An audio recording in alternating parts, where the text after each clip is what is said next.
It's time to turn down the noise and tune in to News You Can Use, the show that gives you a quick insight into the latest twists and turns in healthcare news, where every diagnosis comes with an order of side-splitting humor. Your hosts are Dr. Nick, a longtime host, innovator, and healthcare wizard who can prescribe a digital dose of innovation to cure even the most ailing operational inefficiencies. And Dr. Craig Joseph, the healthcare guru who can diagnose both patient and software glitches with equal precision, making sure hospitals run smoother than a well-oiled robot doc. So buckle up, because we're diving into the ER of excitement, the ICU of irrationality, and the waiting room of wacky wisdom. Now here's Dr. Nick and Dr. Craig. Welcome to the month of October. I'm Dr. Nick. And I'm Dr. Craig. This week, we'll be dissecting the latest healthcare news, unraveling the twists and turns, and making sense of some of those debacles. Just remember, life's a lot like a breaking news story. Unpredictable, often absurd, and occasionally leaves you wondering if it's all just a cosmic prank. This week, we take a look at ChatGPT for a change. It got a voice. It's actually speaking. It's going to be exciting for everyone, I'm sure.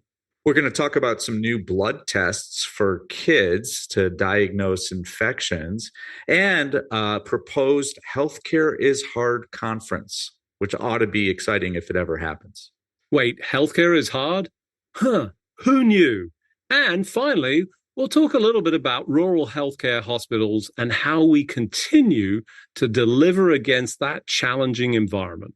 So first off this week, Craig, we're talking about ChatGPT for a change, and it turns out that they've added voice recognition. So now you can talk to your AI system and that large language model that is streaming, a sense of streaming consciousness. Have you tried it?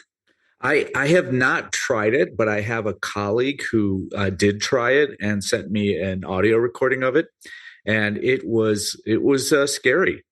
It's not instantaneous, I will say. You have to give it a few seconds to ponder what you've said and to respond. And the user experience is that you can kind of see it thinking, because it makes it's got a little circle and it kind of gets bigger and smaller. Wait, you can see ChatGPT thinking? Absolutely. What does it look like? It's a circle. Is it there with the fist of the head? No, it's simply a circle. Obviously, you don't know anything about computers, but when a computer thinks, it's a circle, and it gets big when it's thinking big thoughts and small when it's thinking small thoughts. We all know this, Dr. Nick. I'm not sure why you're asking these questions, but it has. Yeah, I suspect you can change the voice. You definitely can. Please let that be the case. Just to be clear, if nobody has found this, in case you haven't, and it's not there at the moment, they took it away again. But Waze comes with an opportunity to customize the directions with Arnold Schwarzenegger as the Terminator.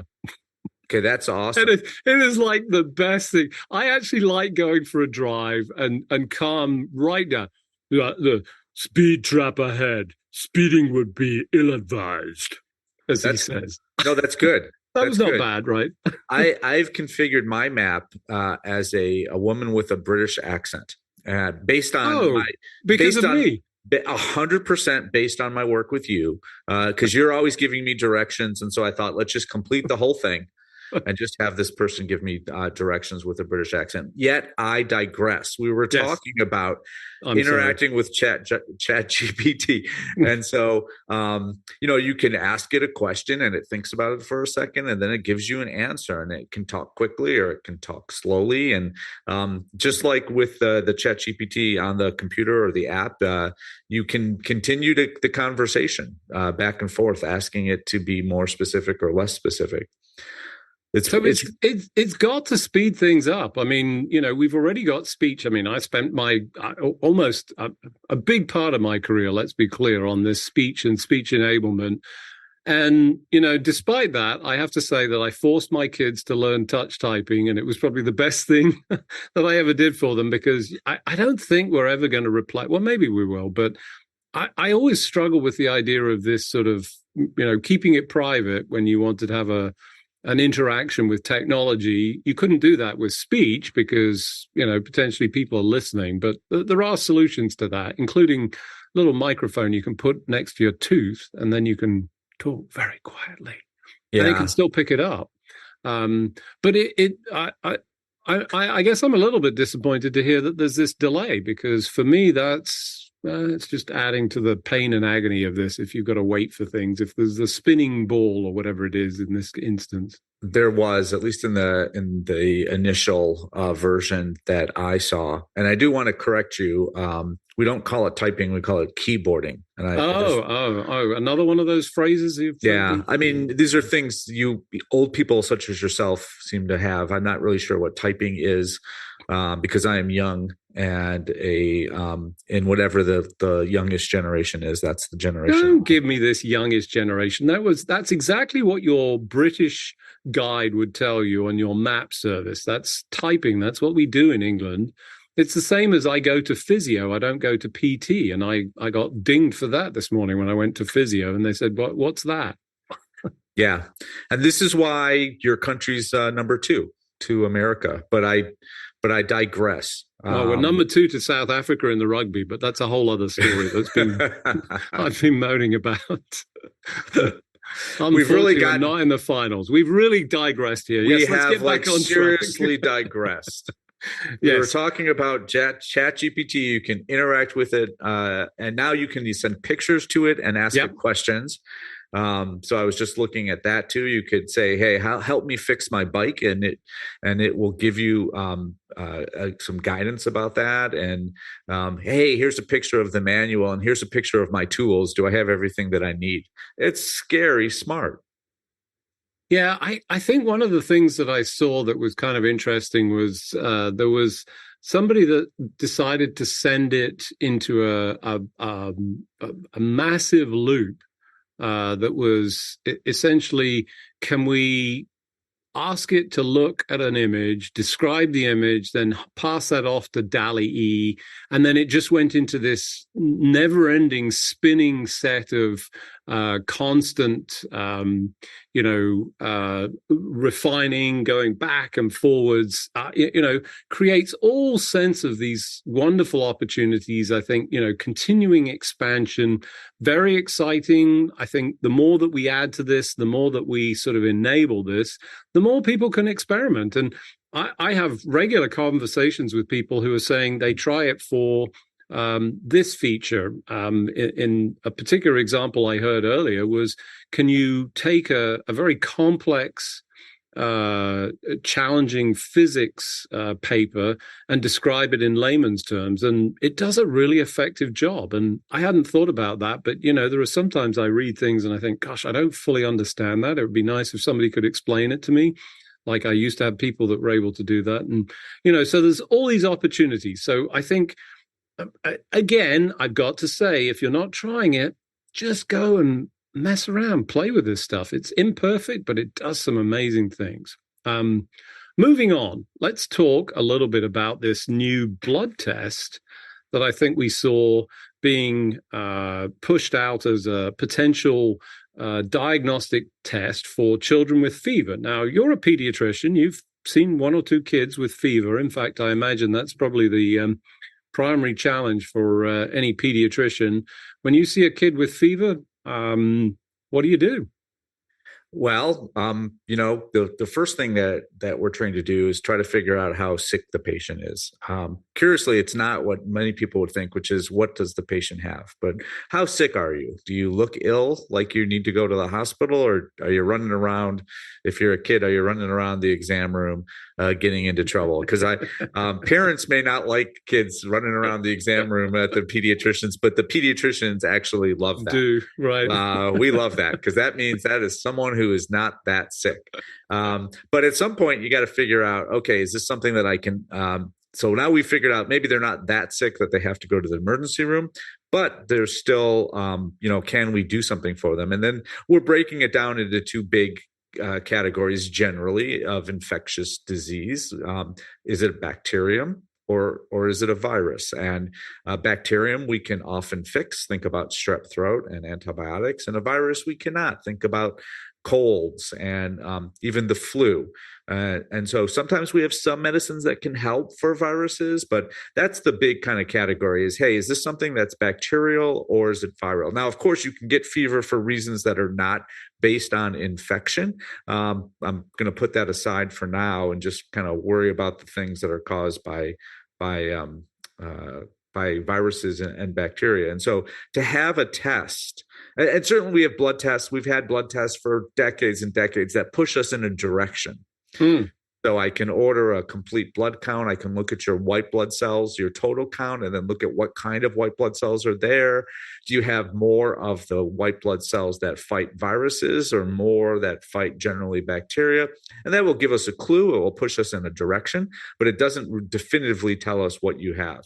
And so a blood test that could help much more quickly with much higher probability would be great, right? Because if you have a virus, and if I don't have anything, if that virus is generally self-limited, meaning you're going to get over it without my help, and B, I don't have anything anyway that just fixes that virus, then it's really not that big of a deal, and we're just going to treat it with some fever medicine and time, tincture of time.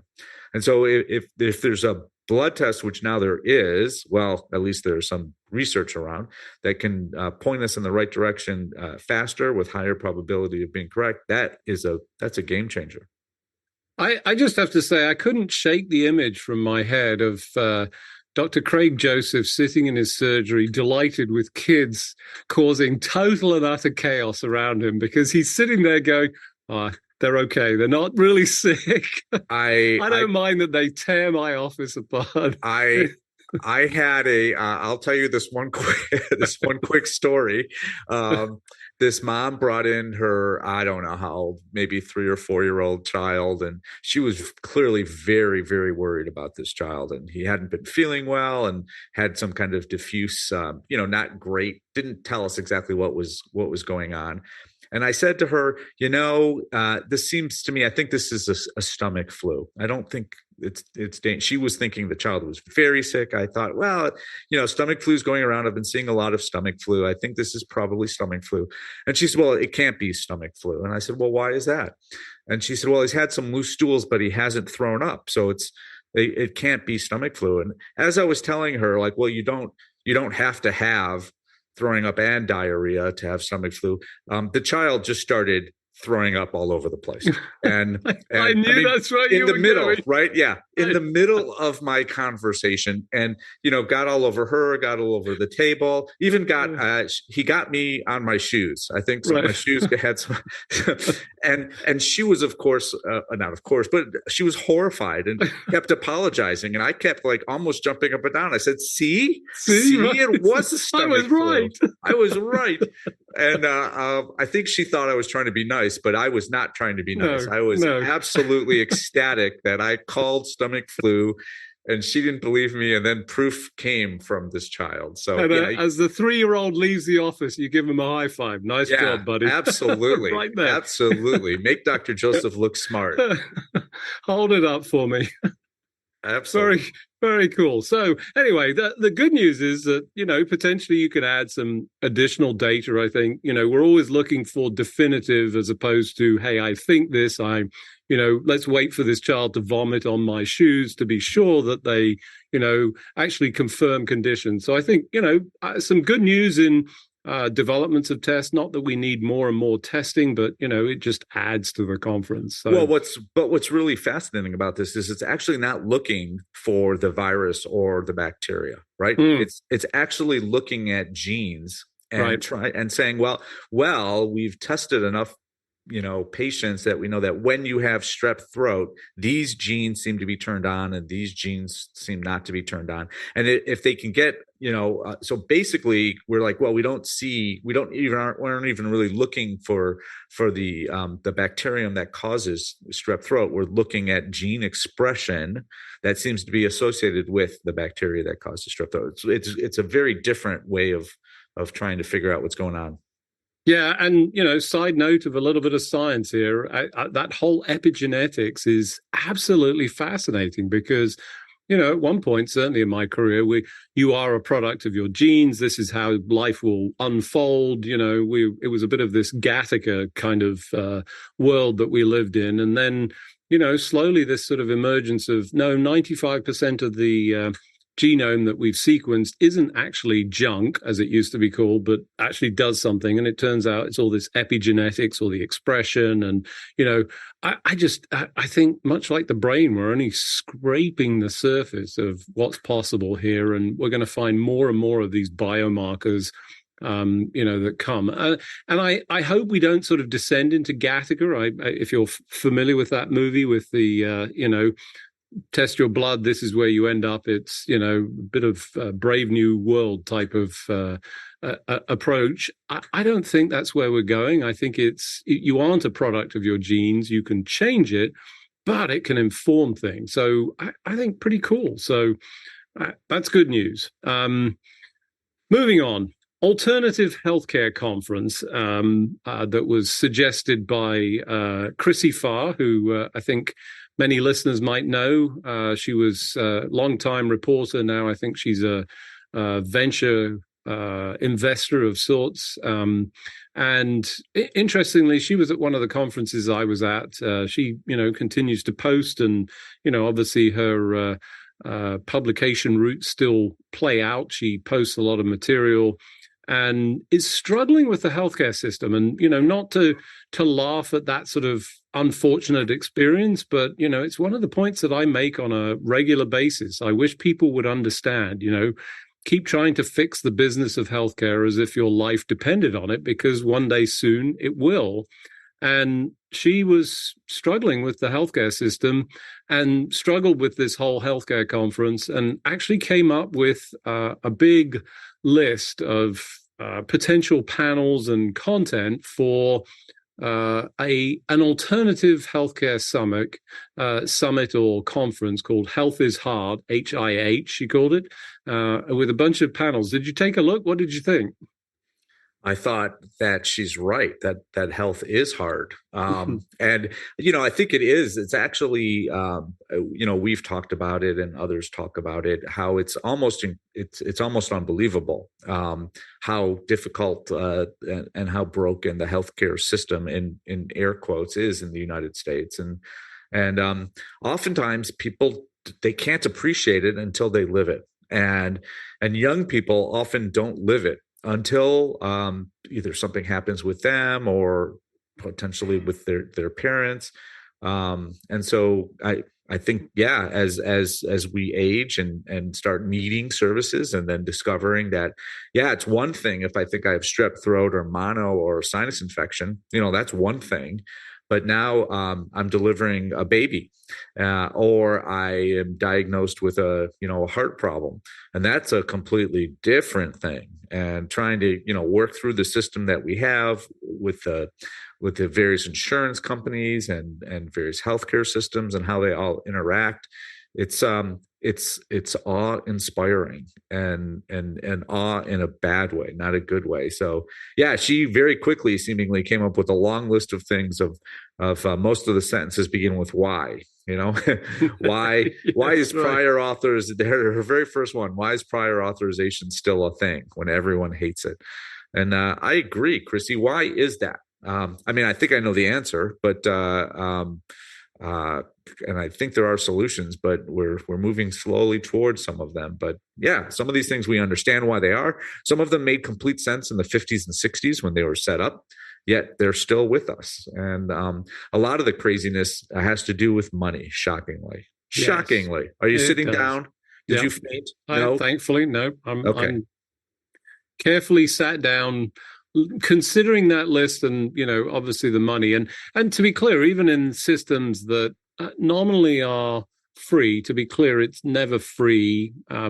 Take one of the extremes, which was the system that I grew up in, the NHS, and I always bristled when people said, "Oh, it's free." It isn't.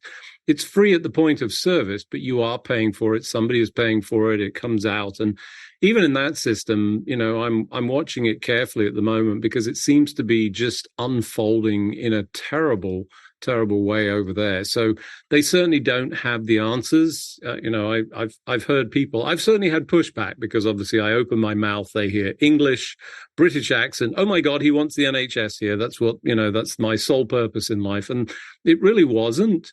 But even if it was, that wouldn't be the answer, because you only have to look over there to see that it's actually not working. And in fact, it seems to have declined significantly, causing major problems. So I'd like to see that conference. I think my only pushback against it is I don't know that we need another conference. What we actually need is a group of people to actually fix these things. And some of them feel relatively easy.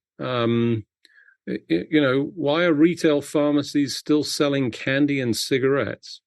Good question. And I think I want to call out CVS. I think I'm right in saying, weren't they the ones that stood up against cigarettes, to be clear? I mean, that just seemed easier than any of the other things.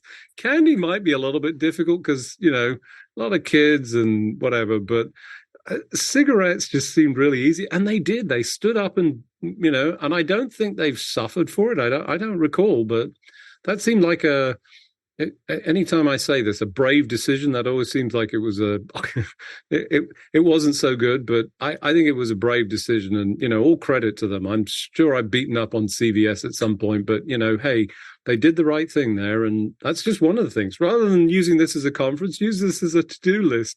Who could we hand it over to? Well, get the right people in the room, right? Yeah. And then everything has to be feasible, right? So CVS, I think you're right. It was CVS who said we're not going to have cigarettes, and they didn't go out of business, and they seem to still be making some money, and so that's economically feasible. But other things may not be. And I think you gave candy, and I think you blamed children. As a pediatrician, I'm going to fight against that. There was no blame involved. I eat candy, and I'm an adult. Darn it. I'm not going to have you say bad things about children and candy, doctor. I am an addict. No question, I'm a sugar addict. It's awful. It's fair. Awful. There you go. Now, do you feel better saying it out? Unfortunately not, because I'm going to reach for some in a short hot second right here. So no. All right, that's fair. All right. Well, so all good. So let's quickly cover off this set of hospitals, the Appalachia hospitals that were featured. There was a piece that talked about this. They were purchased. And, there was some offer of actually delivering on care. There seems to be a lot of pushback. There was a piece about this. It's not quite as simple as that, right? Yeah, well, it's there's no easy answers, right? So what was happening and what's happened in multiple states is that smaller, typically rural, but not always hospitals, per our previous conversation, can't make money. They just can't deal with the healthcare system. And so they are at risk of closing their doors. And what can happen is larger healthcare systems say, well, we'll buy that hospital.